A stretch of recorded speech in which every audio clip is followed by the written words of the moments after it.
गर्व से कहते हैं हमारे नेता मोदी जी के हनुमान हैं और हम अपने नेता के हनुमान हैं। इस बात को कहने में झिझक नहीं है।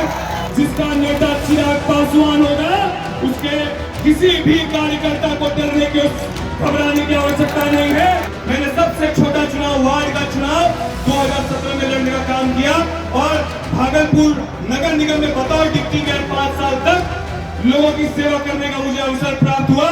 मंच पर मंचासीन सभी सम्मानित अभिभावकगण और हमारी बड़ी बहन एमएलसी अनामिका सिंह पटेल जी और यहाँ मौजूद इतनी गर्मी में हौसला अफजाई करने वाले तमाम हमारे अभिभावकगण, नौजवान साथी, माताओं बहनों का स्वागत और अभिनंदन करता हूँ। मैं खुद को गर्वान्वित महसूस करता हूँ और इसीलिए गर्वान्वित महसूस करता हूँ कि मैं एक ऐसे दल से और एक ऐसे बड़े भाई के साथ जुड़ा। मुझे यह सौभाग्य प्राप्त हुआ।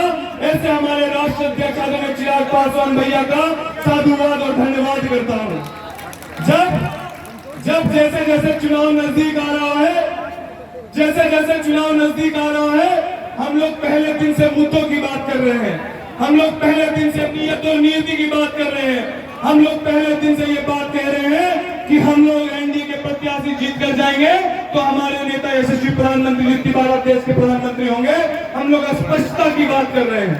जहां पर एनडीए के पास एक मजबूत विश्वास का आधार है और विश्वास का आधार किस दम पर है? विश्वास का आधार 10 साल के हमारे यशस्वी प्रधानमंत्री के किए गए कार्यकालों पर है। जिस तरीके से 70 सालों तक 370 हटाने के मुद्दों को केवल राजनीतिक मुद्दों को बनाकर वोट मांगा गया, यदि उसको हटाने का किसी ने काम किया तो हमारे यशस्वी प्रधानमंत्री जी ने काम किया। यदि रामलला का भव्य मंदिर निर्माण कराने का काम किसी ने किया तो हमारे प्रधानमंत्री यशस्वी नरेंद्र मोदी जी ने किया। यदि देश भर में, विश्व भर में देश की मान प्रतिष्ठा को बढ़ाने का किसी ने काम किया तो G20 जैसे समिट को कराकर विश्व भर के प्रधानमंत्री और राष्ट्रपति को भारत में बुलाकर भारत के गौरव को बढ़ाने का काम किया। ये काम हमारे यशस्वी प्रधानमंत्री जी ने किया। मैं धन्यवाद देता हूं कि मैं उस घटक दल से चुनाव के मैदान में हूं जहां एक तरफ देश के नेतृत्व करने वाले मजबूत हमारे यशस्वी प्रधानमंत्री हैं, वहीं दूसरी तरफ बिहार का नेतृत्व करने वाले और 2005 के बाद सुशासन का काल कैसा होता है ये दिखाने वाले हमारे माननीय मुख्यमंत्री जी हैं। मैं साथ ही साथ मैं बताना चाहता हूं कि मैं गैर राजनीतिक परिवार से आने वाला व्यक्ति हूं। मेरे परिवार में कोई राजनीति नहीं रहा है। 2014 में अपनी इंजीनियरिंग को कंप्लीट करने के बाद मुझे लगा कि शायद मुझे राजनीति में लोग रहने देंगे, लोग आने देंगे कि नहीं आने देंगे। मैंने सबसे छोटा चुनाव वार्ड का चुनाव 2017 में लड़ने का काम किया और भागलपुर नगर निगम में बतौर डिप्टी मेयर 5 साल तक लोगों की सेवा करने का मुझे अवसर प्राप्त हुआ और उसके बाद हमारे अभिभावक, हमारे बड़े भाई आदरणीय चिराग पासवान भैया ने मुझे विधानसभा लाया और आप सबके आशीर्वाद से अब मुझे लोकसभा लाने का मौका दिया है। मैं उनका साधुवाद देता हूँ, धन्यवाद देता हूँ। जहाँ एक तरफ विपक्ष के साथी ये आरोप लगा रहे हैं, वो हर दिन जिनके पास मुद्दे नहीं होते हैं उनके पास, विचारों के पास मुद्दा क्या बच गया है? वो कह रहे हैं कि ये व्यापारी है, वो कह रहे हैं कि ये बहाली है।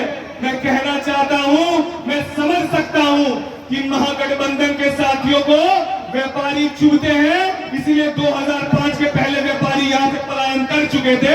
ये तो माननीय मुख्यमंत्री जी की देन है कि व्यापारियों को पलायन करने से बचाने का काम किया। मैं समझ सकता हूं वो हमको बाहरी कहते हैं।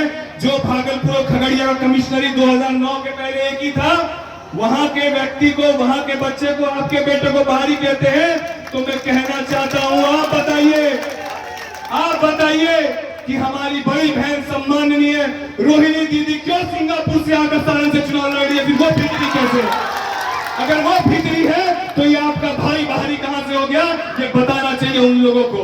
मैं साथ ही साथ ये बात कहना चाहता हूं कि लगातार आरोप प्रत्यारोप चल रहे हैं और मैंने अपने नेता से, हमारे राष्ट्र अध्यक्ष जी से मैंने देखा है, जिस वक्त पार्टी टूट रही थी, जो लोग पार्टी तोड़ने वाले लोग थे, जो हमारे पूर्व यहाँ के सांसद महोदय भी थे उसमें मौजूद, उन लोगों ने किस तरीके से हमारे नेता को नीचे दिखाने का काम किया।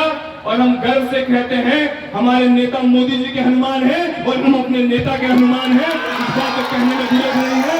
और जिसका नेता चिराग पासवान होगा उसके किसी भी कार्यकर्ता को डरने की घबराने की आवश्यकता नहीं है। वो शेर के बेटा है। उन्होंने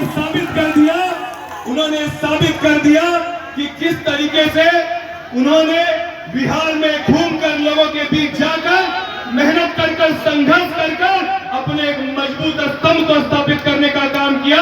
और हम जैसे नौजवानों को, जहां लोग कहते थे ये पार्टी तो किसी जात की पार्टी है, ये पार्टी तो किसी विशेष की पार्टी है, हमारे नेता ने साबित करके दिखाया उनके लिए जाति 60% आबादी जो नौजवानों की है उनके लिए जाति वही है, उनके लिए जाति महिला है, उनके लिए जाति गरीबी है। और जहां पर दूसरा कोई भी नेता बिहार का उठा के देख लीजिए, यदि वो नौजवान है और अगर वो स्थापित है, मजबूत परिवार से है और राजनीतिक रूप से मजबूत है, तो वो कभी किसी दूसरे नौजवान को राजनीति में कदम रखने का मौका नहीं दे सकता है। आप उठा के इतिहास को देख लीजिए। और ये काबिलियत और ये दम कोई भर सकता है तो हमारे राष्ट्र अध्यक्ष ने भरने का काम किया कि इस बार सारे नौजवानों को मौका देने का काम किया। आरोप प्रत्यारोप तो लगते रहेंगे, आरोप से घबराने वाले हम लोग नहीं हैं। और मैं अंत में हमारे यहाँ पर सम्माननीय नेता आदरणीय हम पार्टी के राष्ट्र अध्यक्ष संतोष सुमन भैया का स्वागत करते हैं, अभिनंदन करते हैं। हमारे अभिभावक आदरणीय जीतनराम मांझी जी जो स्वास्थ्य के कारण, स्वास्थ्य खराब होने के कारण हमारे बीच अभी नहीं है, हम लोग चाहेंगे वो जल्द से जल्द स्वस्थ होकर हमारे बीच आए और उनका आशीर्वाद में हम लोगों को प्राप्त हो। हम सम्माननीय हमारे उपेंद्र कुशवाहा जी का इस मंच से धन्यवाद करते हैं। और फिर से हम आप सभी लोगों का इतना स्नेह और प्यार मिलने के लिए मैं आप सबका भी धन्यवाद और आभार व्यक्त करता हूँ।